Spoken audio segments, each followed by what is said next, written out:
பிற இனத்தாருக்கு அவரது மாட்சியை எடுத்துரையுங்கள். அனைத்து மக்களினங்களுக்கும் அவர்தம் வியத்தகு செயல்களை அறிவியுங்கள். ஏனெனில் ஆண்டவர் மாட்சிமிக்கவர், பெரிதும் போற்றத்தக்கவர். தந்தை மகன் தூயாவியார் பெயராலே.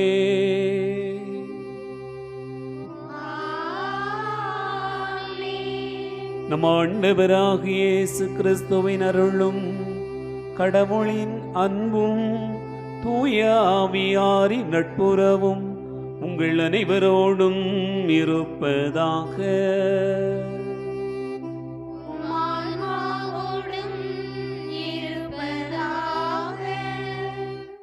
ஆண்டவர் இயேசு கிறிஸ்துவில் அன்பு நிறைந்த சகோதர சகோதரிகளே, புனித செபஸ்தியார் திருநாளினுடைய 8வது நாள் நவநாளை சிறப்பித்து கொண்டாடுகிறோம். இன்று நம் அன்னையாம் திருச்சபை புனிதர்களான திமோத்தேயு தீத்துவினுடைய திருவிழாவை கொண்டாடி மகிழ்கிறது. தூய பவுலடியாருடைய பணி வாழ்க்கையில் உடன் பயணித்த திமோத்தேயு தீத்துவை குறித்து நாம் விவிலியத்திலே பார்க்கிறோம். இவர்கள் இருவருமே பல்வேறு நிலைகளிலே ஆண்டவருடைய வார்த்தையை தூய பவுல் வலிமையாக அறிவிப்பதற்கு உதவி செய்தவர்கள். அவர்கள் ஆயர்களாக பணியாற்றி இருக்கிறார்கள். அவர்களுக்கு தூய பவுல் கடிதங்கள் எழுதி வைத்திருக்கிறார் என்பதை நாம் விவிலியத்திலே பார்க்கிறோம். இன்றைக்கும் அந்த கடிதங்கள் நமக்கு ஆண்டவருடைய வார்த்தைகளாக வாசிக்கப்படுகின்றன. இந்த புனிதர்களுடைய வாழ்வை பின்பற்றுகிற நாம் ஒவ்வொருவருமே ஏதாவது ஒரு வகையில் நான் ஆண்டவருடைய பணிக்கு உதவி செய்வேன், தூய பவுலுக்கு உதவி செய்தது போல இந்த பங்கிலே, இந்த அன்பியத்திலே, இந்த குடும்பத்திலே நான் ஆண்டவருடைய வார்த்தை அறிவிக்கப்பட வேண்டும் என்பதற்காக ஏதாவது ஒரு வகையில் உதவி செய்வேன் என்கிற மனநிலை நமக்கு வேண்டும் என்பதையே இவர்களுடைய வாழ்வானது எடுத்து கூறுகிறது. ஆகவே நம்முடைய பாதுகாவலராக, நாம் இணை பாதுகாவலராக கொண்டாடி மகிழ்கிற புனித செபஸ்தியாருடைய திருநாளில் இந்த புனிதர்களையும் நம்முடைய மனக்கண் முன்பாக வைத்து நாம் இப்பலியிலே மன்றாடுவோம். எல்லாம் வல்ல இறைவனிடமும் சகோதர சகோதரிகளே, உங்களிடமும் நான் பாவி என ஏற்றுக்கொள்கிறேன். ஏனெனில் என் சிந்தனையாலும் சொல்லாலும் செயலாலும் கடமையில் தவறியதாலும் பாவங்கள் பல செய்தேன். என் பாவமே, என் பாவமே, என் பெரும் பாவமே. ஆகையால் எப்பொழுதும் கன்னியான புனித மரியாதையும் வானதூதர் புனிதர் அனைவரையும், சகோதர சகோதரிகளை உங்களையும் நம் இறைவனாகிய ஆண்டவரிடம் எனக்காக வேண்டிக் கொள்ள மன்றாடுகிறேன். எல்லாம் வல்ல இறைவன் நம் மீது இரக்கம் வைத்து நம் பாவங்களை மன்னித்து நம்மை நிலைவாழ்வுக்கு அழைத்து செல்வாராக. ஆமென்.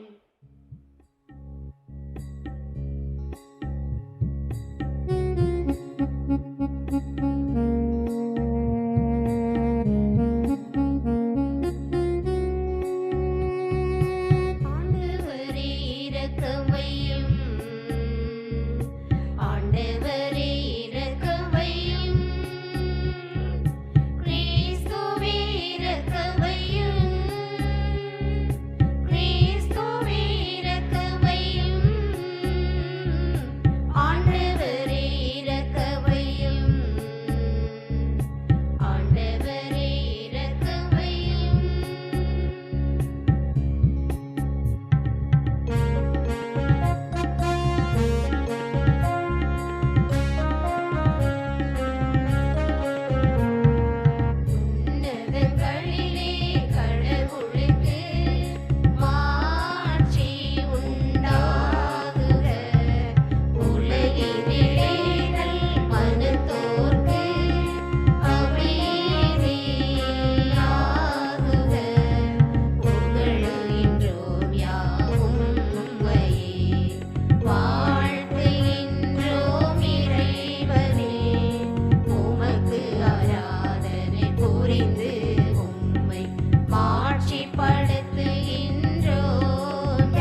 மன்றாடுவோமாக.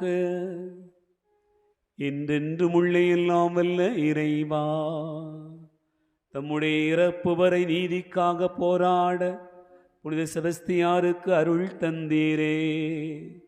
நாங்களும் அவருடைய பரிந்துரையால் உமது அன்புக்காக துன்பங்கள் அனைத்தையும் ஏற்றுக்கொள்ளவும் முழு வலிமையோடு எங்கள் வாழ்வாகிய உம்மை மட்டுமே நோக்கி பயணம் செய்யவும் அருள வேண்டுமென்று எங்கள் ஆண்டவராகிய கிறிஸ்து வழியாக உம்மை மன்றாடுகிறோம்.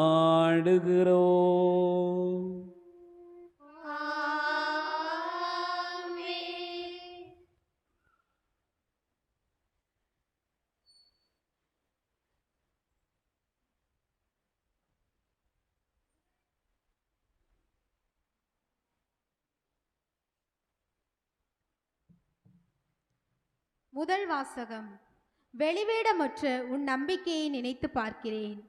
திருத்தூதர் பவுல் தீமோத்தேயுவுக்கு எழுதிய 2ஆம் திருமுகத்திலிருந்து வாசகம்.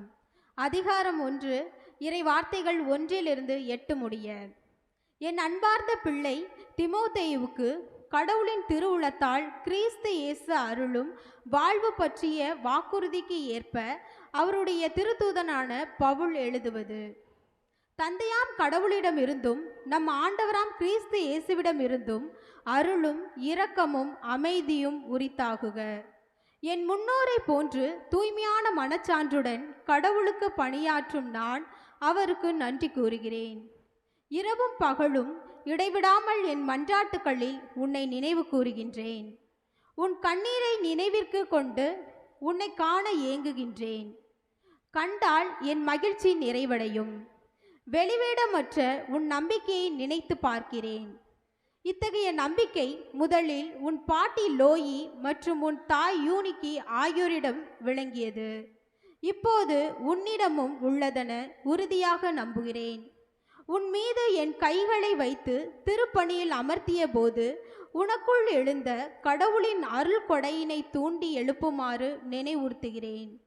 கடவுள் நமக்கு கோழை உள்ளத்தினை அல்ல, வல்லமையும் அன்பும் கட்டுப்பாடும் கொண்ட உள்ளத்தையே வழங்கியுள்ளார்.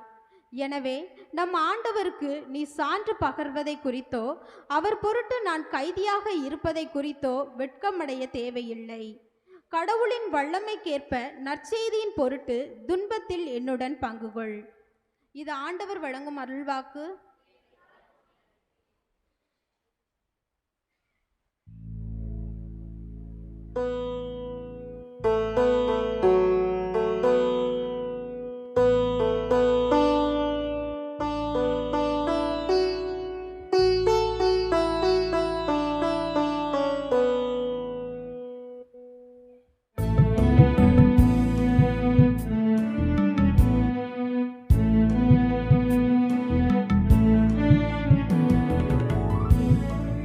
உனக்காக ஏங்குகின்ற இறைவா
ஆண்டவர் உங்களோடு இருப்பாராக. ஆன்மாவோடும் இருப்பாராக. தூய மத்தேயு எழுதிய நற்செய்தியிலிருந்து வாசகம். ஆண்டவரே, மாட்சி உமக்கே.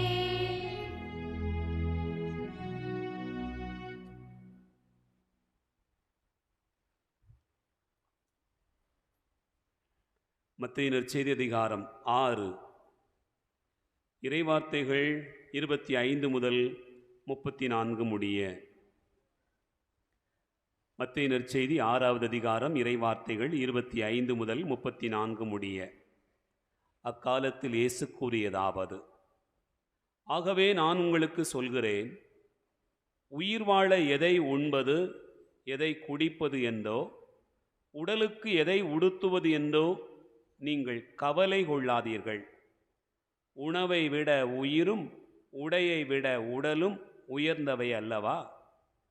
வானத்து பறவைகளை நோக்குங்கள், அவை விதைப்பதுமில்லை, அறுப்பதுமில்லை, களஞ்சியத்தில் சேர்த்து வைப்பதும் இல்லை. உங்கள் விண்ணகத் தந்தை அவற்றுக்கும் உணவு அளிக்கிறார்.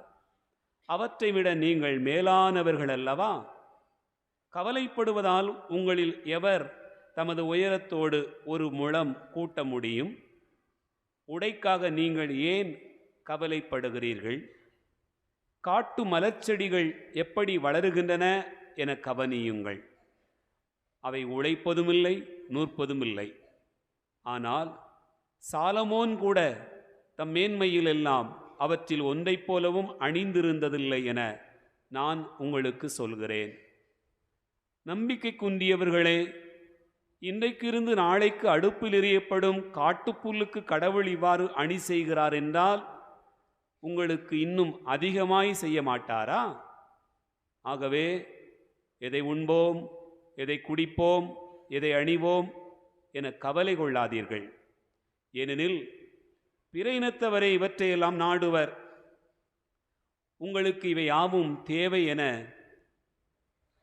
உங்கள் விண்ணக தந்தைக்கு தெரியும். ஆகவே அனைத்திற்கும் மேலாக அவரது ஆட்சியையும் அவருக்கு ஏற்புடையவற்றையும் நாடுங்கள். அப்போது இவை அனைத்தும் உங்களுக்கு சேர்த்து கொடுக்கப்படும். ஆகையால் நாளைக்காக கவலைப்படாதீர்கள். ஏனெனில் நாளைய கவலையை போக்க நாளை வழி பிறக்கும். அந்தந்த நாளுக்கு அந்தந்துள்ள தொல்லையே போதும் என்றார். ஆண்டவரின் அருள்வாக்கு. கிறிஸ்துவே, உமக்கு புகழ்.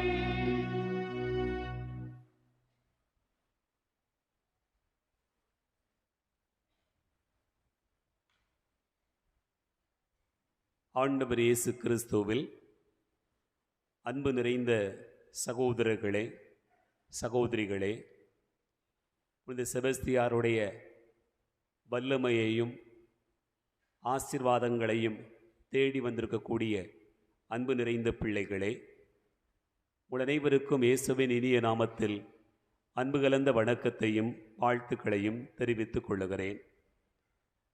இந்த 8வது நாளில் ஆண்டவருடைய அன்பையும் அருளையும் பெரும்பொருட்டு ஒரு நிமிடம் கண்களை மூடி கரங்களை குவித்து ஆண்டவருடைய பிரசன்னத்தில் ஜெபித்து இன்றைய நாளின் செய்திக்கு கடந்து போவோம்.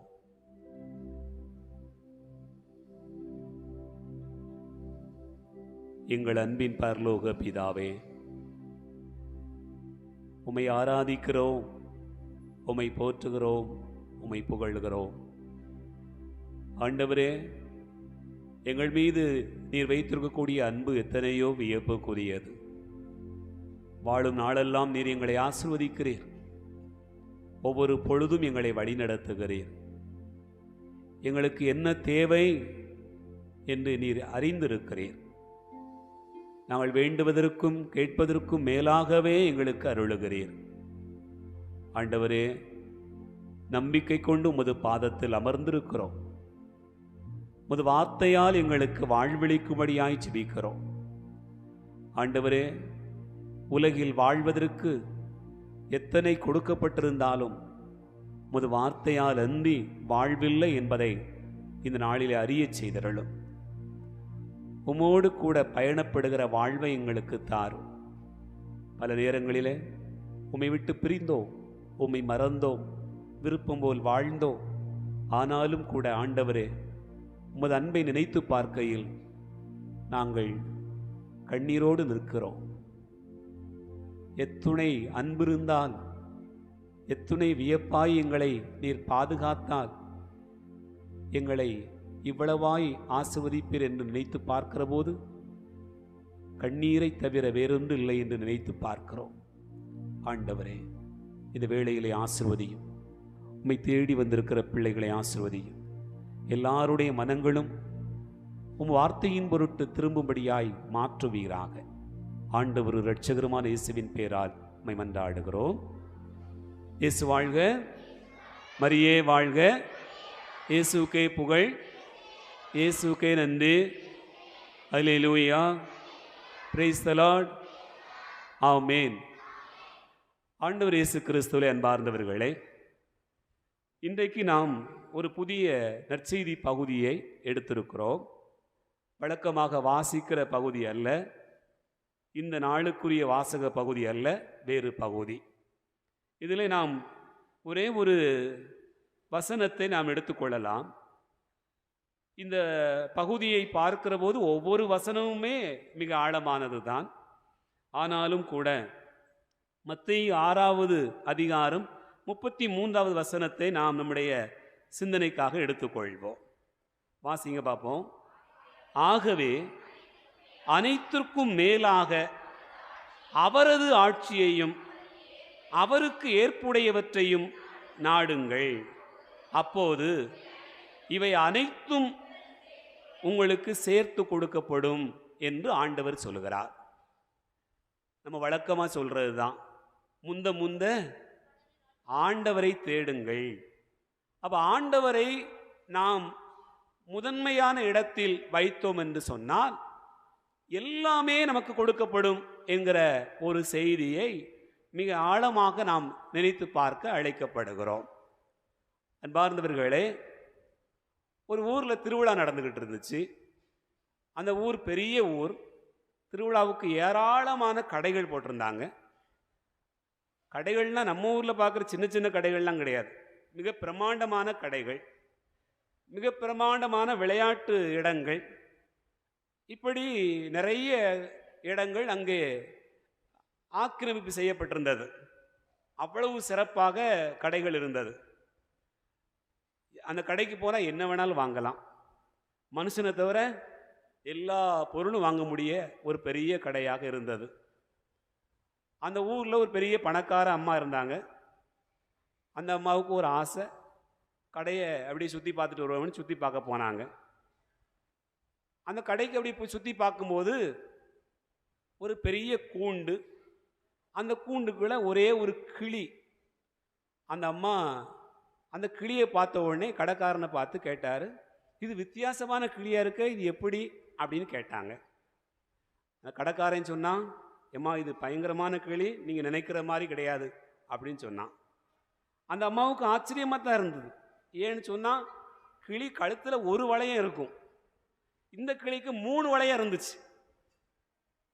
இது அற்புதமான கிளியாக இருக்குதுன்னு நினச்சிட்டு இந்த அம்மா கேட்டாங்க, இந்த கிளி என்ன விசேஷம்னு கேட்டாங்க. கடைக்காரன் சொன்னான், ஏம்மா இது ஆடுன்னா ஆடும், பாடுன்னா பாடும்னு சொன்னான். இந்த அம்மாவுக்கு ஒரே நினப்பு, இந்த கிளியை கட்டாயம் வாங்கிட்டு போகணும். ஊரில் ஒரு வீல் நம்மளை மதிக்க மாட்டேக்கான், இந்த கிளியாவது வாங்கிட்டு போவோம். வாங்கிட்டு போய் வீட்டு முற்றத்தில் தொங்க போட்டிருக்கணும். யார் வந்தாலும் இந்த பாரு என் கிளியை பாரு, என்னையை பாருன்னு சொல்லணும்னு நினச்சிக்கிட்டே இந்த அம்மா கடைக்காரங்கிட்ட இது என்ன விலைன்னு கேட்டாங்க. கடைக்காரன் சொன்னான், ஏம்மா இது கொஞ்சம் விலை அதிகம்தான்னா. எவ்வளோ ரூபா சொல்லு, இன்னும் கொடுத்தாலும் வாங்கிக்கிடுவேன் அப்படின்னு அந்த அம்மா சொன்னாங்க. கடைக்காரன் சொன்னால் 15,000 ரூபான்னா. இந்த அம்மாவுக்கு தலை சுற்றிட்டு, ஒத்த கிளிக்கு 15,000மா? ஆனால் இவன் சொன்னதை பார்க்கும்போது ரொம்ப ஆச்சரியமாக தான் இருந்தது. அவன் ஆட சொன்னால் ஆடிச்சு, பாட சொன்னால் பாடிச்சு. ரொம்ப அருமையாக பாட்டு பாடுச்சு. சரி பரவாயில்ல, கொண்டு வந்த ரூபாயெல்லாம் சேர்த்து எடுத்து 15,000 ரூபாயை கொடுத்தாச்சு. கொடுத்து கிளி கூண்டை வாங்கிக்கிட்டே ஊருக்குள்ள வருது. அந்த அம்மா வரும்போதே ஒரு பெருமையாக வருது. அப்போ ஒருத்தி பார்க்குறான், ஏக்கா என்ன விசேஷம்? கிளி வாங்கிட்டு வந்திருக்கேன். சாதாரண கிளி கிடையாதுன்னா. அப்போ இந்த கிளி என்னக்கா, நீ வந்து பாரு என் வீட்டுக்கு அப்படின்னு சொல்லிட்டு வீட்டுக்கு வந்த உடனே வீட்டு முற்றத்தில் கிளியை கட்டி தொங்க போட்டிருந்தா கூண்டோட. கிளி அப்படியே அங்கங்கே பறக்குது இருக்குது, அப்படியே பார்க்குது. இந்த அம்மா சொன்னிச்சு பாடுன்னாங்க. அது ஒரு முறைச்சிது. அப்படியே ஆடுன்னு சொன்னாங்க. அது மறுபடியும் ஒரு மாதிரி புருவத்தை ஒரு மாதிரி வச்சுக்கிட்டு பார்த்துது. என்னடா இது கொடுமையாக இருக்குது, ஆடவும் மாட்டுக்கு பாடவும் மாட்டுக்கு, 4 பேர் வந்தால் என்ன சொல்லுவா, நம்ம அப்படித்தானே பெருமைக்கு வேண்டி வந்தோம் அப்படின்னு நினச்சிட்டு இந்த அம்மா சரி பரவாயில்லை இருக்கட்டும் அப்படின்னு சொல்லிட்டு கிளி இருக்கட்டும், நம்ம வீட்டில் ஒரு பெருமை தானே, சிறப்பு தானே அப்படின்னு சொல்லியிருந்தாங்க. 1 நாள் ஆச்சு, 2 நாள் ஆச்சு, கிளி ஆடவும் இல்லை பாடவும் இல்லை. அம்மாவுக்கு ரொம்ப வருத்தமாக போச்சு. என்னடா இது, கடைக்கார போய் நம்மளை ஏமாற்றி விட்டானே, திருவிழா கடை இன்னும் 10 நாள் தானே இருக்கும் அப்படின்னு சொல்லிட்டு நேராக கடைக்கு போனாங்க. கூண்டுங்க இருந்துச்சு. கடைக்காரனை பார்த்து சொன்னாங்க, ஏம்மா ஐயா என்னையா நீ கிளி கொடுத்த, ஆடவும் மாண்டுக்கு பாடவும் மாண்டுக்குன்னு சொன்னாங்க. கடைக்காரன் சொன்னான், ஏம்மா அதுக்கு ஒரு ஊஞ்சல் வாங்கி போட்டால் ஆடும், அப்படி பாடும்னா. இந்த அம்மா கேட்டாங்க, ஊஞ்சல் எப்படி இருக்கும்னு கேட்டாங்க. ஊஞ்சல் கொஞ்சம் தங்கம் மூலாம் பூசியிருப்போம், அது கொஞ்சம் விலை அதிகம்தான்னா. விலை எவ்வளவுன்னு கேட்டாங்க இந்த அம்மா. கடைக்காரன் சொன்னால் 7,500 சரி யானையை வாங்கியாச்சு, துரட்டியாக வாங்க முடியாது அப்படின்னு சொல்லிட்டு 7,500 கொடுத்து ஒரு ஊஞ்சலை வாங்கியாந்து கிளி கூண்டுகளை கட்டி போட்டாங்க. ஆட சொன்னாங்க, ஆட மாட்டேங்குது. பாட சொன்னாங்க, பாட மாட்டேங்குது. ஊஞ்சல் தான் ஆடுது. அது ஒன்றும் ஆடின மாதிரி தெரில. இந்த அம்மாவுக்கு ரொம்ப வருத்தமாக போச்சு. பாவிப்பே நல்லா ஏமாத்திட்டான், பைத்தியக்காரின்னு நம்மளை நினச்சிட்டானே. 15,000 கிளி, 7,500 ஊஞ்சல், மொத்தம் எவ்வளோ ஆச்சு உங்களுக்கு கணக்கு தெரியாதா? 22,500. அதெல்லாம் ரொம்ப கணக்கு தெரியும். 22,500 போச்சா. உடனே இந்த அம்மா 2 நாள் கழிச்சுது. ஒரு வேளை கொஞ்ச நாள் கழிச்ச உடனே இப்போ ஆடுமாக்கும். வீட்டுக்கு புதுசாக தானே வந்திருக்கு, பழகிறது கொஞ்சம் நாள் ஆகுமாக்கும். மருமகளே வந்து பேச மாட்டேங்கிறா, கிளி இப்படி பேச போகுது. அதனால் கொஞ்சம் 2 நாள் கழித்து பார்ப்போமேன்னு நினச்சிக்கிட்டு இந்த அம்மா பொறுத்து பார்த்தாங்க. 5-6 நாள் ஆச்சு. கடைக்காரனுக்கு இன்னும் 2 நாள் தான் இருக்குது, அவன் பேரப்படாதுல. விறுவிறுன்னு ஓடினாங்க. மறுநாள் கடையை பார்த்து ஓடின உடனே கடைக்காரன் சொன்னான், எந்த கிளிமா ஒத்தையில் ஆடிச்சு, அதுக்கு ஒரு சோடி வேண்டாமான்னா. அடப்பாய் பேலை, இன்னும் சோடிக்கு வாங்கிக்கோ. ஏற்கனவே 15,000 கொடுத்து போனதுக்கு அதை போக முடியாமல் இன்னொரு சோடி எப்படி வாங்குறதுன்னு சொல்லி இந்த அம்மா யோசிச்சுட்டு இருக்கும்போது கடைக்காரன் சொன்னான், ஏமா ஒரு ஐடியா இருக்குது, சோடிலாம் நீங்கள் வாங்க வேண்டாம், அந்த சோடி இங்கே கிடைக்கவும் செய்யாது. நீங்கள் ஒரு கண்ணாடி வாங்குங்க. கண்ணாடி வாங்கி கிளி கூண்டுகளை வச்சீங்கன்னா நம்மளே மாதிரி ஒரு ஆள் இருக்குன்னு நினச்சிட்டு கிளி என்ன செய்யும், ஆடும் பாடும்னா. இது நல்ல ஐடியாவைத்தான் இருக்குன்னு சொல்லிட்டு, கண்ணாடி என்ன விசேஷமான கண்ணாடி, ஏமா இது 3D கண்ணாடின்னா. நம்மளை பார்த்தா 3D மாதிரியாக தெரியுதுன்ட்டு அந்த அம்மா பரவாயில்ல, அந்த கண்ணாடி என்ன ரேட்டுன்னு கேட்டாங்க. 2,500 சரி இதுதான் கடைசி, இனிமே அந்த கிளி இருந்தா என்ன இல்லட்டான்னு நினச்சிட்டு கண்ணாடியை வாங்கிட்டு கிளி கூண்டுக்குள்ள கொண்டு போய் வச்சாங்க. மொத்தம் எவ்வளோ ரூபாச்சு? 25,000 ஆயிடுச்சு. கிளி கூண்டுக்குள்ள கொண்டு போய் கண்ணாடியை வச்சாச்சு. கிளியை பார்த்து ஆடுனாங்க ஆடவும் இல்லை பாடவும் இல்லை. கிளி ஊஞ்சலில் உட்காந்துட்டு கண்ணாடியை பார்த்து நமக்கு எதிரி எவனோ ஒரு போய் வந்திருக்கான்னு நினச்சிட்டு கண்ணாடி மேலே படக்குன்னு மேலே மோதிச்சு. மோதி கீழே விழுந்து செத்தே போச்சு. 2 நாள் கழிச்சது இந்த அம்மா கிளி கூண்டு கிளி எல்லாத்தையும் அள்ளிக்கிட்டு எங்கே போச்சு? கடைக்காரண்டே போச்சு. என்னையா நீ சொன்ன, உன்னை நம்பி கிளியை வாங்கிட்டு போனேன், ஊர்பே ஒரு வேல் மதிக்க மாட்டேங்கிறான். இந்த பாரு கிளி செத்து போச்சு, ஊஞ்சல் வாங்கி ஊஞ்சல் போச்சு, கண்ணாடி போச்சு, எல்லாம் சேர்த்து 25,000 போச்சுன்னா. கடைக்காரன் கேட்டான், என்னெல்லாம் செஞ்சம்மான்னா. அந்த அம்மா சொன்னாங்க, மறுபடியும் சொன்னாங்க, கூண்டு இருந்தது, ஊஞ்சல் இருந்தது, கண்ணாடி இருந்தது. கடைசியாக கடைக்காரன் கேட்டான், இவ்வளவும் செஞ்சியம்மா, கிளிக்கு சோறு வச்சியான்னு கேட்டான். என்ன வச்சியான்னு கேட்டான்? சோறு வச்சியான்னு கேட்டான். அப்போ தான் அந்த அம்மாவுக்கு புரிஞ்சுது, இற வைக்காம எப்படி உயிர் வாழும்னு கேட்டாலாம். கிறிஸ்துவிலே அன்பார்ந்த சகோதர சகோதரிகளே, நாம நம்ம பிள்ளைங்களுக்கு எல்லாத்தையும் செஞ்சு கொடுக்கும், எல்லாத்தையும் செஞ்சு கொடுக்குறோம். என்னெல்லாம் செஞ்சு கொடுக்குறோம்னு உங்களுக்கு தெரியறது இல்லை. பைக்கு கேட்டால் பைக்கு வாங்கி கொடுக்கும், செல் கேட்டால் செல் வாங்கி கொடுக்கும், பிள்ளைக்கு ட்ரெஸ் வாங்கினா ட்ரெஸ்ஸு ஒன்று கேட்டால் 2 வாங்கி கொடுக்குறோம், எல்லாத்தையும் செஞ்சு கொடுக்குறோம். ஆனால் எதை கொடுக்க மறந்துடுறோம்னு சொன்னால், ஆண்டவருடைய வார்த்தையை கொடுக்க மறந்துடுறோம்.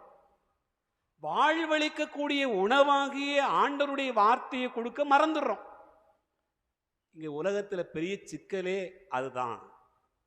நீங்கள் நினச்சி பார்த்தீங்கன்னு சொன்னால், எல்லாருக்கும் எல்லாம் கொடுக்க தெரிந்திருக்கிறது. அந்த ஆண்டவருடைய வார்த்தையை நம்முடைய பிள்ளைகளுக்கு கொடுக்க நாம் தவறி இருக்கிறோம். இன்னைக்கு முதல் வாசகத்தில் வாசிக்க கேட்டோம். தீமோத்தேயுவுக்கு எழுதுகிற திருமுகத்திலே தூய பவுலடியார் தீமோத்தேயுவுக்கு சொல்லுகிறார். அந்த 5வது வசனத்தை பாருங்களேன், வாசிங்க. தீமோத்தேயுவுக்கு எழுதுகிற 2வது திருமுகம் 1வது அதிகாரம் 5வது வசனம். வெளிமேடமற்ற உன் நம்பிக்கை நினைத்து பார்க்கிறேன். இத்தகைய நம்பிக்கை முதலில் எங்க இருந்துச்சு? உன் பாட்டி லோயி மற்றும் உன் தாய் யூனிக்கு ஆகியோரிடம் விளங்கியது. இப்போ உங்ககிட்ட இருக்கு. அன்பார்ந்தவர்களே, நீங்க நினைச்சு பாருங்க, உங்க பிள்ளைங்களுக்கு நீங்க முதல்ல என்ன கொடுக்குறீங்களோ அதுதான். ஆண்டவருடைய வார்த்தையை உன் தாய் பெற்றுக்கொண்டாள், உன் தாய் அவருடைய தாயிடமிருந்து பெற்றுக்கொண்டாள். அதனால நீ இன்னைக்கு நல்லா இருக்கிற. பவுல் தீமோத்தேயுவை பார்த்து சொல்கிறார். இங்க பாருங்களேன், நம்ம நினைச்சு பார்க்கிறோம், உனக்கு உன் தாயோ உன் பாட்டியோ இதையெல்லாம் கொடுத்தாங்க அப்படிலாம் தூய பவுல் சொல்லல. என்ன கொடுத்தாங்களாம்? ஆண்டவருடைய வார்த்தையை உன் பாட்டி கொடுத்தாள், உன் தாய் கொடுத்தாள். உன் வாழ்க்கையில் நீ இதை பெற்று மகிழ்ந்திருக்கிறாய். அப்படி என்று சொன்னால், அன்புக்குரிய சகோதர சகோதரிகளே, நம்முடைய வாழ்க்கையில் முதலில் ஆண்டவருடைய வார்த்தையை கொடுக்க வேண்டும் என்பதுதான் நமக்கு கொடுக்கப்படுகிற பெரிய பாடம். அதை தவிர்த்து மற்ற எல்லாம் கொடுக்கப்படுகிறது.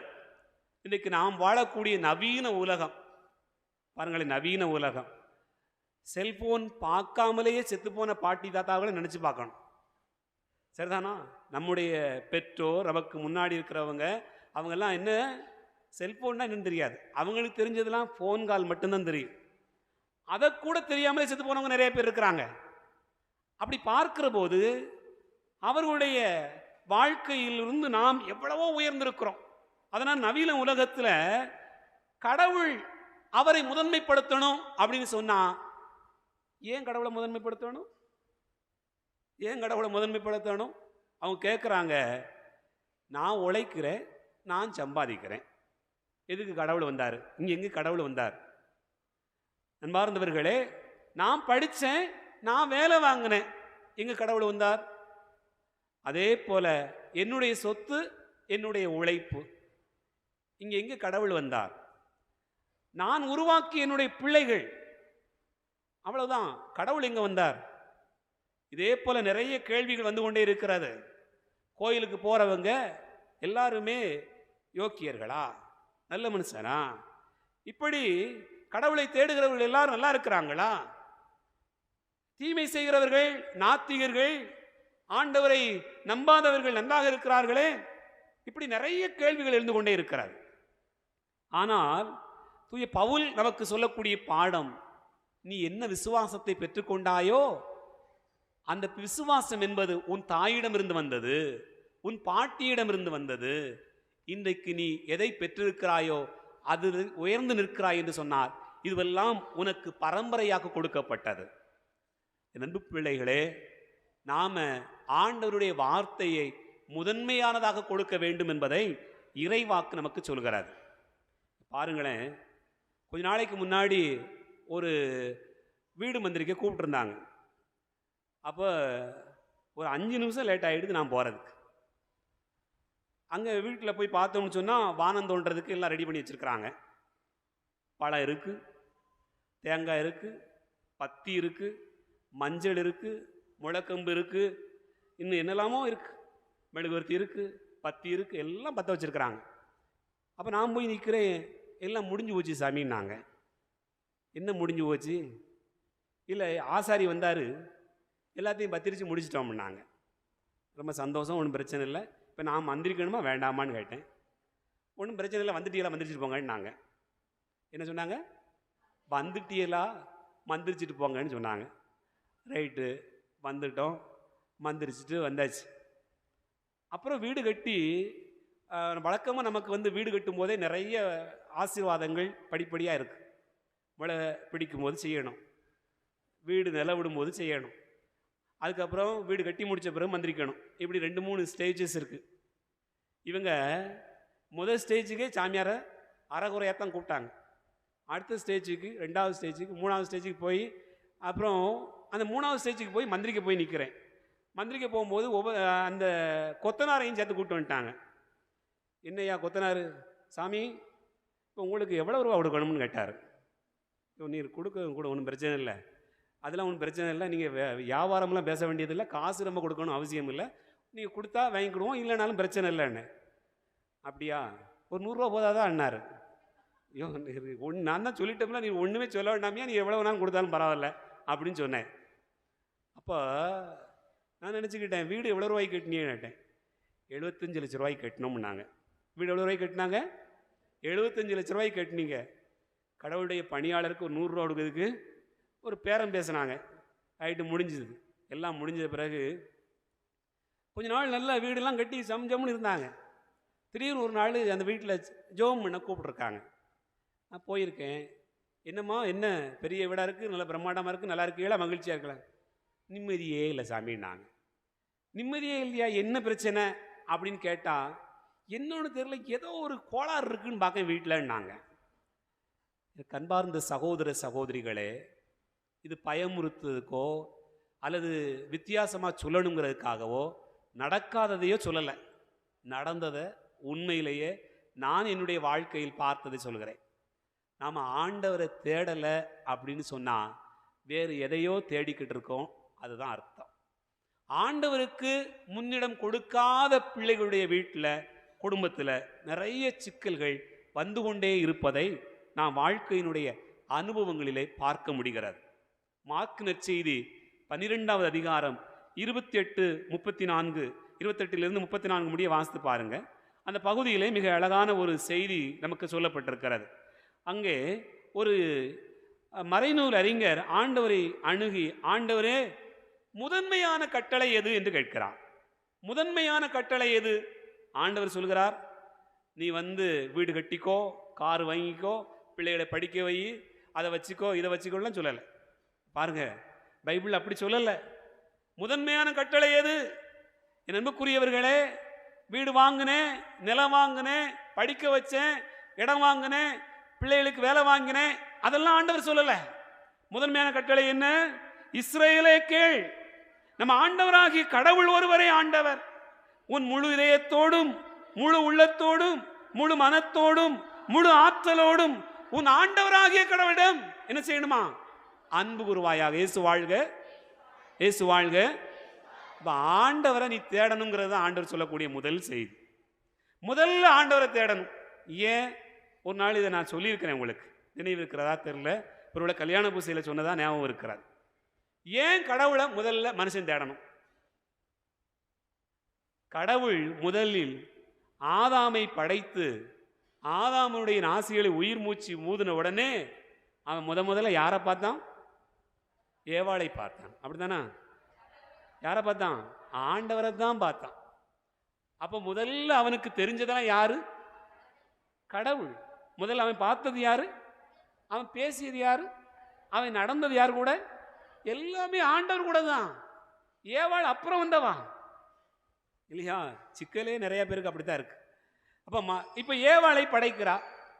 ஆதாமுக்கு என்ன செஞ்சான்? நல்லா தூங்கிட்டு இருந்தான். அவனுடைய விலா எலும்பை எடுத்து பெண்ணை படைத்தார். ஏவாள் படைக்கப்பட்ட பிறகு ஏவா முதல்ல யாரை பார்த்தான்? ஆதாமை பார்த்தாளா? அவன் தான் தூங்கிட்டு இருக்கான பாவி மனுஷன். ஆமா, நிம்மதியா தூங்கிட்டு இருந்திருப்பாங்க அன்னைக்கு. உங்களை பார்க்க போய் தான் விளைச்சிக்கலு. சரிதானா? பாருங்களேன், நினைச்சு பாருங்க. அவன் யாரை பார்த்தான்? ஆண்டவரை தான் பார்த்தான். முதல்ல ஏவாள் யாரை பார்த்தான்? ஆண்டவரை தான் பார்த்தா. அப்புறம் ஆண்டவர் தான் கூட்டிட்டு வருவார். யார்கிட்ட? ஆதாம்கிட்ட. யார் கூட்டு வரா? ஆதாமும் தேடி போகல, ஏவாளும் தேடி போகல. அதனாலதான் கல்யாணம் சொல்லும்போது இந்த காரியம் கர்த்தரால் வந்தது, கர்த்தரால் வந்தது. நம்ம அப்படி நினைச்சு பார்க்கணும் இல்லையா? ஆண்டவர் தான் ரெண்டு பேரையும் சேர்த்து வைக்கிறாருன்னு நம்ம சொல்றோம். அப்போ இங்க ஏவாள் முதலில் யாரை பார்த்தாள்? ஆண்டவரை பார்த்தாள், கடவுளை பார்த்தாள். அப்ப கடவுளோடு பேசுகிறாள், கடவுளை அன்பு செய்கிறாள். அப்ப யார பிள்ளைங்க பிறந்த உடனே யாரை பார்க்குது? தாயை பார்க்குது. அப்ப தாய் பார்த்த உடனே தாயை அன்பு செய்கிறது. அப்போ தாய் கடவுளை, தாயினுடைய முகத்தில் கடவுளை காணுகிறது. அப்போ கடவுள் ஏன் நாம் முதலில் இறைவனை அன்பு செய்ய வேண்டும் என்பதற்கு இதுதான் அடையாளம்.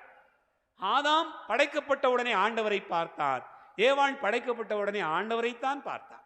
ஆகவே இருவருமே அன்பு செய்தது, பார்த்தது, பழகியது, உடன் நடந்தது ஆண்டவரோடு. இப்ப முதன்மையான கட்டளை என்ன வாசிங்க? இஸ்ரவேலே கேள், நம்ம ஆண்டவராகிய கடவுள் ஒருவரே ஆண்டவர். உன் முழு இதயத்தோடும், முழு மனத்தோடும், முழு ஆற்றலோடும் உன் கடவுளாகிய ஆண்டவரிடம் அன்பு கூர்வாயாக. இயேசு வாழ்க.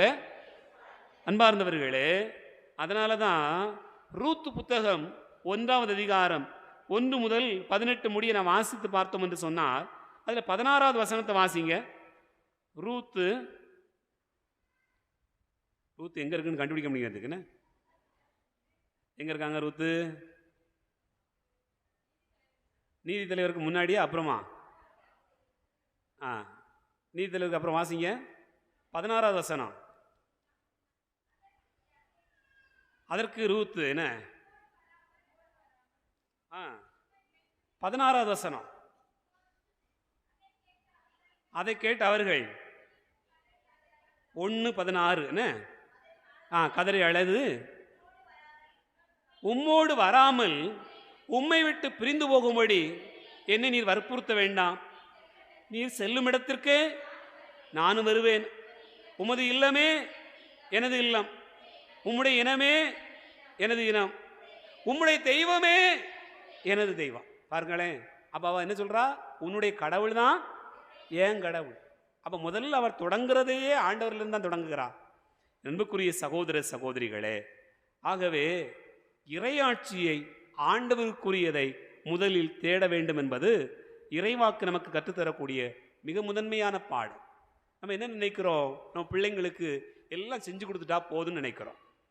ஒரு இளைஞன் தூக்கு மேடைக்கு போய் நிற்கிறான் கடைசி கட்டத்தில். அப்போது அவன்கிட்ட கேட்குறாங்க, அவனுடைய கடைசி ஆசை என்னன்னு கேட்குறாங்க. அவன் சொல்கிறான், எங்கள் அம்மாவை ஒரு முகம் பார்க்கணும்னா. அம்மாவை கூப்பிட்டு வந்துட்டாங்க. அம்மா உள்ளே வரும்போதே சொல்கிறா, எல்லாரும் சேர்ந்து என் பிள்ளையை தூக்கு மேடைக்கு தூக்கிட்டு போயிட்டாங்க அப்படின்னு சொல்கிறா. போலீஸ்காரன் தவறாக இன்வெஸ்டிகேஷன் பண்ணான், வழக்கறிஞர்லாம் சேர்ந்துட்டாங்க, நீதிபதியும் தப்பான தீர்ப்பு சொல்லிட்டா. அதனால் எல்லாரும் சேர்ந்து என் பிள்ளையை இந்த மாதிரி ஒரு கொடூரமான சாவுக்கு கொண்டாந்து நிப்பாட்டிட்டாங்கன்னு சொல்லி இந்த அம்மா அழுதாங்க. ஓன்னு சொல்லி எல்லாரும் பார்க்குற அளவுக்கு சத்தம் போட்டு அழுதாங்க. அந்த மகன், ஏமா செத்த நேரம் சும்மா இருன்னு சொன்னான். எல்லாத்துக்கும் காரணம் நீதான்னு சொன்னான். என்ன காரணம் கேட்டா அம்மா 8ஆம் வகுப்புல ஸ்கூலில் சேட்டை பண்ணும்போது வாத்தியார் என்னை அடிச்சிட்டாருன்னு சொன்ன உடனே நீ அங்கே வந்து வாத்தியார்கிட்ட சண்டை ஓட்ட. நான் காலேஜ் படிக்கும்போது நான் சேட்டை பண்ணிட்டேன்னு சொன்ன உடனே காலேஜில் என்னை சஸ்பெண்ட் பண்ணாங்க. அங்கேயும் வந்து நீ சண்டை போட்டு என்னை உள்ளே சேர்த்து விட்ட. அப்புறம் பாரு, நான் வேலைக்கு போன இடத்துல ஒரு பையன் என் கூட சண்டை போட்டான், அவன் கையை வெட்டிட்டேன், அப்பவும் கூட என் பிள்ளை தப்பே பண்ணியிருக்காதுன்னு நீ சொன்ன. இப்படி சொல்லித்தான் நான் இந்த நிலைமைக்கு இருக்கிறேன் அப்படின்னு அந்த மகன் சொன்னான். இது நடக்குதா இல்லையா? என் பிள்ளை தப்பே பண்ணாது. உலகத்தில் என் பிள்ளையை போல யோக்கியமான பிள்ளை யாருமே கிடையாது. என் பிள்ளை எந்த விதத்திலும் தப்பு கிடையாது. எல்லார் பிள்ளையும் உண்மைதான். முக்கியம்தான். ஆனா தவறு செய்தால், பிழை செய்தால், குறை இருந்தால் அதை சரி என்று ஏற்றுக்கொள்ளுகிற மனப்பக்குவம் நம்மிடத்திலே இல்லை. அதனால நம்ம பிள்ளைங்களுக்கு அதை கொடுக்க முடியல. நம்மிடத்தில் ஆண்டவருடைய வார்த்தை இல்லை, அதனால ஆண்டவருடைய வார்த்தையை கொடுக்க முடியல. ஆண்டவருடைய வழிகள் நம்மிடத்தில் இல்லாமல் போனதால் அதை கொடுக்க முடியாத சூழ்நிலை தள்ளி இருக்கிறார். என் அன்புக்குரிய சகோதர சகோதரிகளே, ஆகவே நம் ஆண்டவருடைய வார்த்தையை அறிந்து அதை கொடுக்க வேண்டும் என்பது இந்த நாள் நமக்கு கொடுக்கக்கூடிய அன்பான அழைப்பை பார்க்கிறோம்.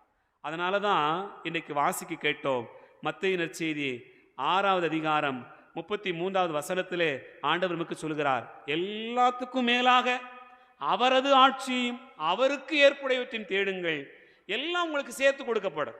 நீ பாருங்க, அங்க அதுக்கு முன்னாடி என்ன சொல்லப்பட்டிருக்கிறது? எதை உண்பது, எதை குடிப்பது, எதை உடுத்துவது, இது மூன்றுமே மிக முக்கியமானது. உணவு, உடை, உறைவிடம் ஒரு மனிதனுடைய வாழ்க்கையில் மிக முக்கியமான அடிப்படை தேவைகள் இவை மூன்றும். ஆனால் இவை எல்லாவற்றையும் விட ஆண்டவருடைய வார்த்தை மேலானது என்று ஆண்டவர் சொல்கிறார். ஏன்? உனக்கு உணவை பார்க்கிறாய், ஆனால் உணவை கொடுத்தவனை நீ மறக்கிறாய்.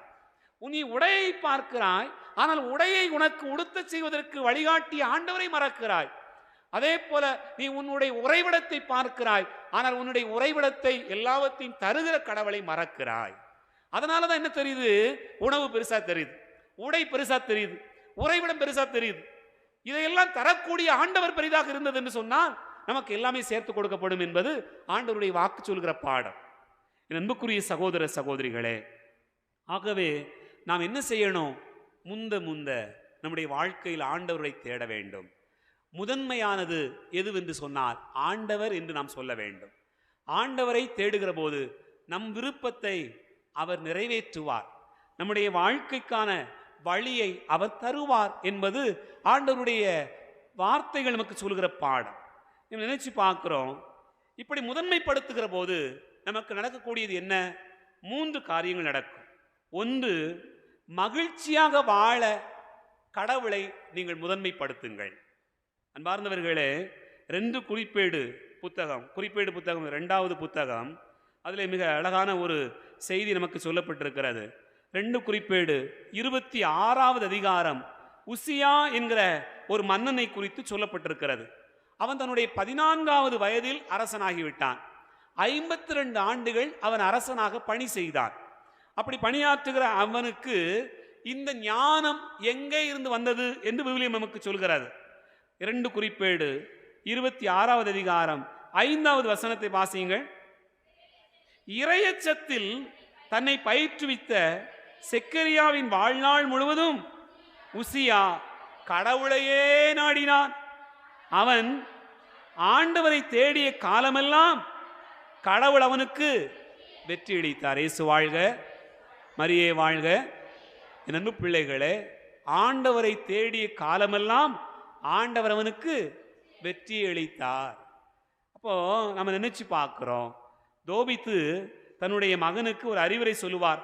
அந்த அறிவுரையில் நமக்கு என்ன சொல்லப்பட்டிருக்கிறது? தோபித்து புத்தகம் 4வது அதிகாரம் 5வது வசனத்தை வாசிங்க. மகனே, உன் வாழ்நாள் முழுவதும் ஆண்டவரை நினை. பாருங்க, நம்ம என்ன சொல்லுவோம் வழக்கமா? வாழ்நாள் முழுக்க இந்த செல்வத்தை, இந்த பணத்தை அப்படி பத்திரமா வச்சுக்கடான்னு சொல்லுவோம், இதை சேர்த்து வச்சுக்கடான்னு சொல்லுவோம், இந்த வீட்டை பத்திரமா பார்த்துக்கடான்னு சொல்லுவோம், இதெல்லாம் சொல்லி கொடுப்போம். ஆனால் அந்த அப்பா என்ன சொல்றாரு? வாழ்நாள் முழுக்க ஆண்டவரை நினை, அப்போது உனக்கு எல்லாமே வந்துடும், உனக்கு எல்லாமே நிலையா இருக்கும்.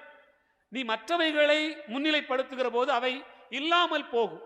ஆனால் ஆண்டவரை முன்னிலைப்படுத்தினாய் என்று சொன்னால் உனக்கு எல்லாமே நிரந்தரமாக இருக்கும் என்பது தோபித்து தன்னுடைய மகனுக்கு சொல்கிற அறிவுரையாக பார்க்கிறோம். அன்புக்குரியவர்களே, ஆகவே மகிழ்ச்சியாக வாழ வேண்டும் என்று சொன்னால் ஆண்டவரை தேடுவது. 2வது, மகிழ்ச்சியாக வாழ வேண்டும் என்று சொன்னால் ஆண்டவரில் நம்முடைய உறுதியாக இருக்கணும். நினைச்சு பாருங்களேன், மத்தேயு நற்செய்தி 7வது அதிகாரம் 24 முதல் 27 முடிய நாம் வாசித்து பார்க்கிறோம். அங்கே உறுதியான பாறை மீது தன்னுடைய வீட்டை கட்டிய அறிவாளிக்கு ஒப்பாக நீங்கள் இருப்பீர்கள். உறுதியான பாறை என்பது என்ன? ஆண்டவருடைய வார்த்தை. ஆண்டவருடைய வார்த்தையின் மீது வீட்டை கட்டிய அறிவாளிக்கு நீங்கள் ஒப்பாக இருப்பீர்கள். அப்படி என்று சொன்னால் ஒரு மனிதனுடைய உறுதி வாழ்வினுடைய நிலை என்பது அங்குதான் உறுதிப்படுத்தப்படுகிறது. மூன்றாவதாக நாம் நினைத்து பார்க்கிறோம், நம்முடைய பாதைகளை ஆண்டவர் வழிநடத்துவார். அன்பார்ந்தவர்களே, நீதிமொழிகள் புத்தகம் 3வது அதிகாரம் 5-6 வசனங்களை வாசிங்க. நீதிமொழிகள் புத்தகம் 3வது அதிகாரம் 5-6. முழு மனதோடு ஆண்டவரை நம்பு, உன் சொந்த வழிகளை சார்ந்து நிற்காதே. நீ என்ன செய்தாலும் ஆண்டவரை மனதில் வைத்து செய், அப்போது அவர் உன் பாதைகளை செம்மையாக்குவார். நிறைய நேரங்கள் நினைச்சுக்கிட்டு இருப்ப, நான் போகக்கூடிய பாதையில் எப்போதுமே சங்கடமாக இருக்கு, கஷ்டமாக இருக்கு, பாரமாக இருக்கு, நான் நினைக்கிறது நடக்கவே மாட்டேங்குது. ஏன்? நாம் நினச்சிக்கிட்டு போகிறோம். ஆண்டவரை முன்னால் வச்சு போகிறதில்ல. ஆண்டவரே நீர் என் கூட இரும், நான் போகிறேன், நான் தான் போகத்தான் செய்கிறேன், ஆனால் என்னை தூக்கிட்டு போகிறதும் வழிநடத்தி கூட்டிகிட்டு போகிறதும் நீர் தான் அப்படிங்கிற நினப்பு இல்லாததுனால என்ன நடக்கிறது? என் அன்புக்குரிய சகோதர சகோதரிகளே, நம் பாதைகளில் வழி மாறுகிறோம், திசை மாறி போய் விடுகிறோம். ஆகவே ஆண்டவருடைய வாக்கு இந்த நாளில் நமக்கு கொடுக்கக்கூடிய அழைப்பு, அவரை முன்னிலைப்படுத்தினோம் என்று சொன்னால் எல்லாம் நமக்கு சேர்த்து கொடுக்கப்படும். அவரை முன்னிலைப்படுத்தினோம் என்று சொன்னால் நமக்கு மகிழ்ச்சி உண்டாகும். அவரை முன்னிலைப்படுத்தினோம் என்று சொன்னால் நாம் உறுதியாக இருப்போம். அவரை முன்னிலைப்படுத்தினோம் என்று சொன்னால் நம் பாதைகளுக்கான விளக்கு, நம் பாதைகளுக்கான இன்னும் புதிய வழிகள் அவரே உருவாக்கி தருவார் என்பதுதான் இறைவன் நமக்கு கொடுக்கக்கூடிய அழைப்பாக நினைத்து பார்க்கிறோம். புனித செபஸ்தியாருடைய வாழ்க்கையை நினைத்து பார்த்தோம் என்று சொன்னால் அவர் முதன்மைப்படுத்தியது ஆண்டவரைத்தான்.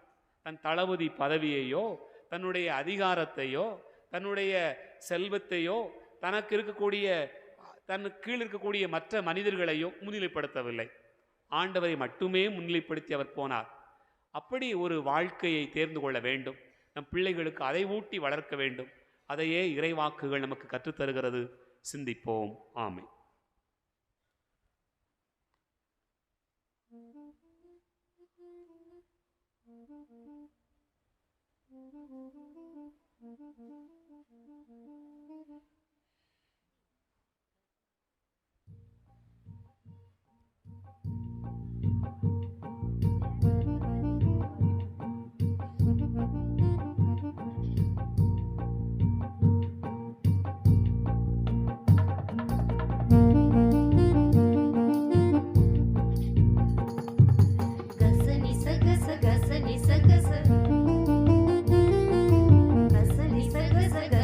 கச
சகோதர சகோதரிகளே, என்னுடையது உங்களுடையதுமான இந்த பலி எல்லாம் வல்ல தந்தையாகிறவனுக்கு ஏற்றதாகும்படி செபியுங்கள். ஆண்டவர் தமது பெயரின் புகழ்ச்சிக்காகவும் மாட்சிக்காகவும் நமது நன்மைக்காகவும் புனித திரு அவை அனைத்து நலனுக்காகவும் மது கையில் இருந்து இப்பலியை ஏற்றுக்கொள்வாராக. கனிவுமிக்க இறைவா, இக்காணிக்கைகள் மீது உமது ஆசியை பொழிந்தருளும். புனித செபஸ்தியார் இரத்தம் சிந்தி அறிக்கையிட்ட நம்பிக்கையில் எங்களையும் உறுதிப்படுத்த வேண்டும் என்று எங்கள் ஆண்டவராகிய கிறிஸ்து வழியாக உம்மை மன்றாடுகிறோ.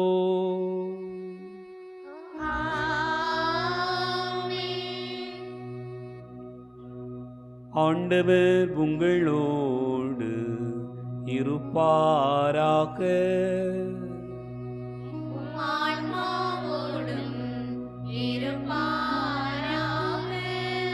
இதயங்களை மேலே எழுப்புங்கள்.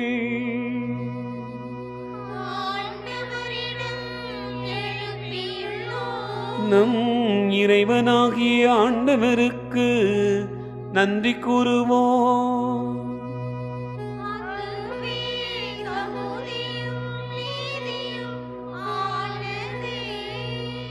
ஆண்டவரே, தூயவரான தந்தையே, என்று வாழும் எல்லாம் வல்ல இறைவா, இந்நாளும் எவ்விடத்திலும் நாங்கள் உமக்கு நன்றி செலுத்துவது மெய்யாகவே தகுதி நீதியுமாகும். எங்கள் கடமையை மீட்புக்குரிய செயலுமாகும். ஏனெனில் மறைசாட்சியார் உமது செபஸ்தியார் உமது பெயரை அறிக்கையிட்டு கிறிஸ்துவை பின்பற்றி இரத்தம் சிந்தி மாண்பு மிக்கவும் அருமெரும் செயல்களை உலகறிய காட்டுகின்றார். இவ்வாறு நீர் எங்கள் ஆண்டவராகிய கிறிஸ்து வழியாக எங்கள் வலுவின்மையில் உமது வல்லமை சிறந்தோங்கச் செய்து வலுவற்றவர்களை உமது ஆற்றல் மிகு சாட்சிகளாய் திகழ செய்கின்றீர். ஆகவே வானகழிகளோடு வந்து சேர்ந்து நாங்கள் உம்மை புகழ்ந்தோரை குரலாய் பாடுவதாவது:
ஆண்டவரே, நீர் மெய்யாகவே தூயவர், தூய்மை அனைத்துக்கும் ஊற்று.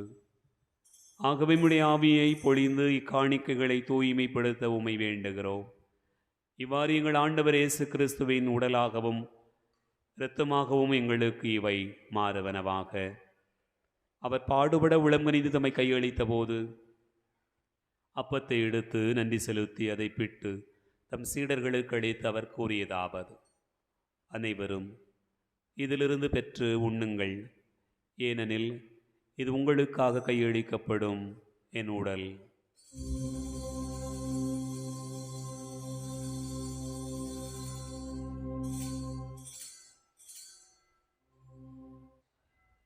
அவ்வண்ணமே இரவு விருந்து அருந்திய பின் கிண்ணத்தை எடுத்து மீண்டும் உமக்கு நன்றி கூறி நம் சீடர்களுக்கு அளித்தவர் கூறியதாவது: அனைவரும் இதிலிருந்து பெற்று பருகுங்கள், ஏனெனில் இது புதிய நிலையான உடன்படிக்கைக்குரிய என் இரத்தத்தின் கிண்ணம். இது பாவ மன்னிப்புக்கென்று உங்களுக்காகவும் பலருக்காகவும் சிந்தப்படும். இதை நினைவாகச் செய்யுங்கள்.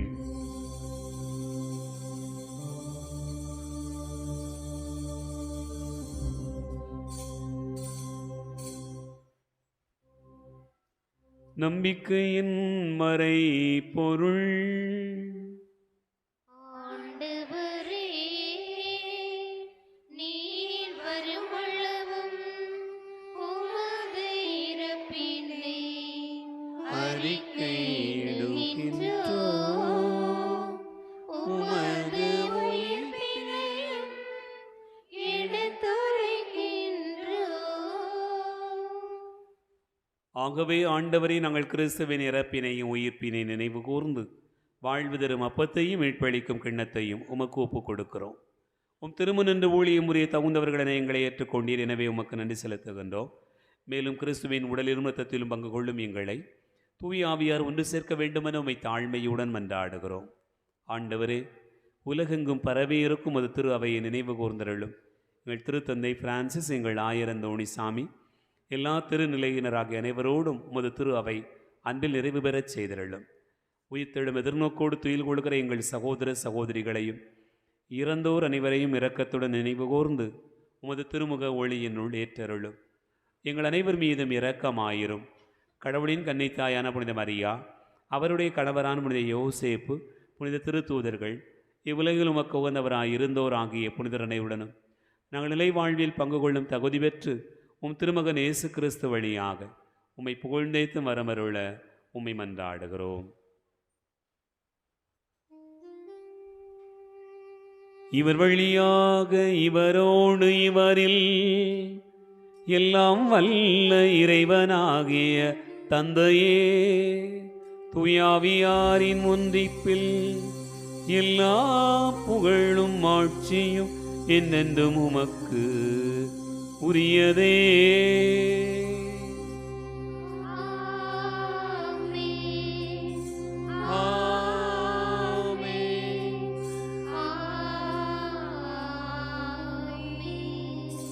நம் ஆண்டவர் இயேசு கிறிஸ்து கற்றுக் கொடுத்தவாறு விண்ணக தந்தையை நோக்கி ஜெபிப்போம்.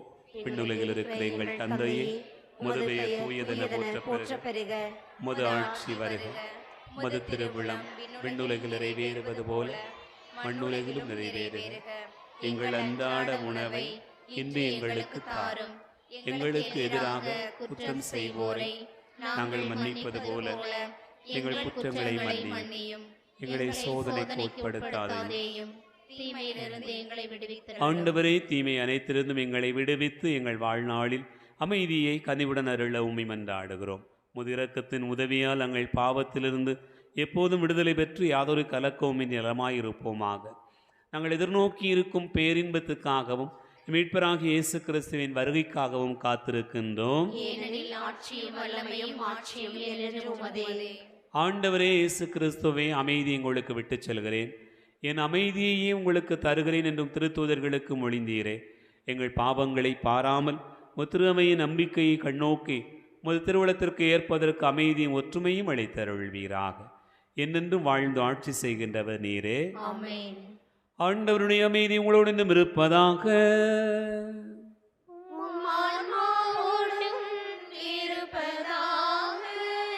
ஒருவருக்கொருவர் அமைதியை பகிர்ந்து கொள்வோம். உலகின் பாவங்களை போக்கும் இறைவனின் செம்மறியே, எங்கள் மேல் இரக்கமாயிரும். உலகின் பாவங்களை போக்கும் இறைவனின் செம்மறியே, எங்கள் மேல் இரக்கமாயிரும். உலகின் பாவங்களை போக்கும் இறைவனின் செம்மறியே, எங்களுக்கு அமைதி அளித்தருளும்.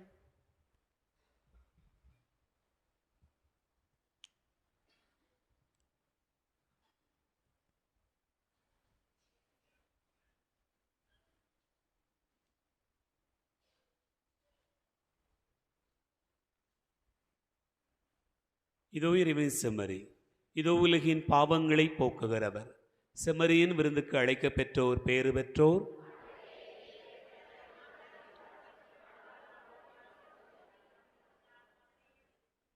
கிறிஸ்துவின் திருவுளத்துமை காத்து நித்திய வாழ்வளிப்பதாக.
கிறிஸ்துவில் அன்பார்ந்தவர்களே, திருப்பலி நிறைந்தவுடன் உடனடியாக நற்கருணை ஆசிர் இருக்கும்.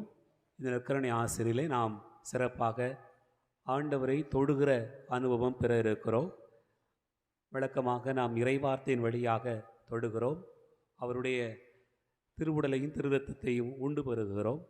இதோ இந்த நேரத்தில் நாம் அவரை தொடுகிற நிகழ்வு என்பது நம் விவிலியத்திலே பார்க்கக்கூடிய ஒரு பெண் அவருடைய ஆடையின் விளிம்பை தொட்டாள், நலம் பெற்றாள் என்கிற நிகழ்வு.